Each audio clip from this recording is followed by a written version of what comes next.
Welcome to the deep dive. Today we're digging into Simon Dixon's analysis. He's got this really interesting geofinancial way of looking at things. He talks about a proof of weapons network, basically tracking the money behind conflicts. And our focus today is his take on the Qatar strike by Israel and its geopolitical consequences. Right. And for you listening, the goal here really is to see how just one calculated action can send ripples outwards, changing a whole region, understanding these financial undercurrents, the stuff Dixon tracks with his network, like who's funding what, how profits keep flowing. It's key if you want to really get what's going on beyond the headlines. Okay, so Dixon mentions this idea of a managed conflict that existed since October 7th, before this strike in Doha. What did that actually look like? Yeah, managed conflict kind of hits the nail on the head. It was tense, the sort of equilibrium. Dixon's point is that most players, pretty much everyone except Gaza, really kind of tolerated it. Why? Well, because it kept energy flowing, mostly. The arms trade kept going. It stopped things escalating into a massive regional war. A delicate balance, then. Maybe a bit cynical. You could say that, delicate, maybe cynical, yeah. And that balance, the Doha strike just smashed it completely. So the strike in Doha, Dixon is pretty clear he sees it as absolutely deliberate, not an accident, a real pivot point. Why is he so sure? Oh, absolutely deliberate, highly coordinated. The analysis suggests it was specifically designed to cut Hamas off from their safe haven in Qatar, period.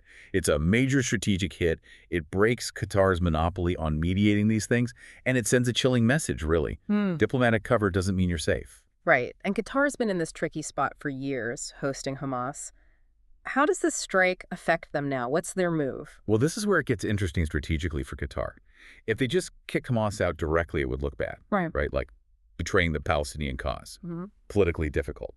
But the strike, it sort of externalizes the decision for them. It gives them plausible deniability. Ah, okay, so they can frame it differently. Exactly. They can say, look, our sovereignty was violated. We just can't keep hosting Hamas like this anymore. It turns a potentially weak position into defending their own sovereignty. And Hamas, Dixon reckons they'll have to move, probably Beirut or maybe Tehran. That's quite the strategic judo move. Dixon also talks about a new diplomatic group emerging from this. Who's involved and what's their leverage?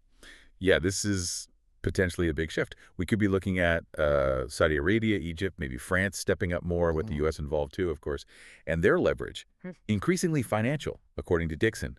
They can start tying Israeli trade, benefits, investments directly to actual concrete steps towards Palestinian statehood, with deadlines. How would they do that, practically speaking? Through things like insurance adjustments for regional projects, subtle shifts in where capital gets allocated, even gating defense support, basically deciding when and if to provide certain military aid or intel.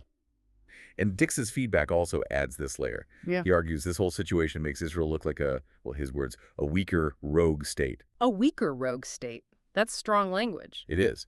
The idea is it makes them seem out of control, which ramps up the pressure, especially, he points out, with the U.S. looking somewhat isolated, Israel facing a lot of global criticism, and much of the rest of the world kind of unifying against the situation. Apparently, even just quietly shifting, say, $10 or $20 billion out of certain investments by Gulf sovereign wealth funds sends a huge message without needing a press conference. So it's almost a paradox. This aggressive strike actually becomes the thing that pushes towards statehood. That's the argument.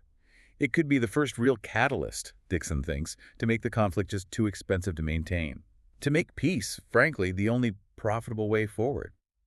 There's also talk of this Paris track, Saudi Arabia, France pushing for a UN timeline on a resolution, putting a clock on it. Okay, so wrapping this up for you listening, that strike in Doha, it wasn't just another event in the conflict. Dixon sees it as a fundamental structural break. Right. The effects are cascading. Hamas is weaker, maybe delegitimized in some ways. Qatar gets to reset towards neutrality. Egypt and Saudi Arabia, they gain clout as mediators. And maybe the biggest thing, financial markets are now actively pricing this regional instability into business.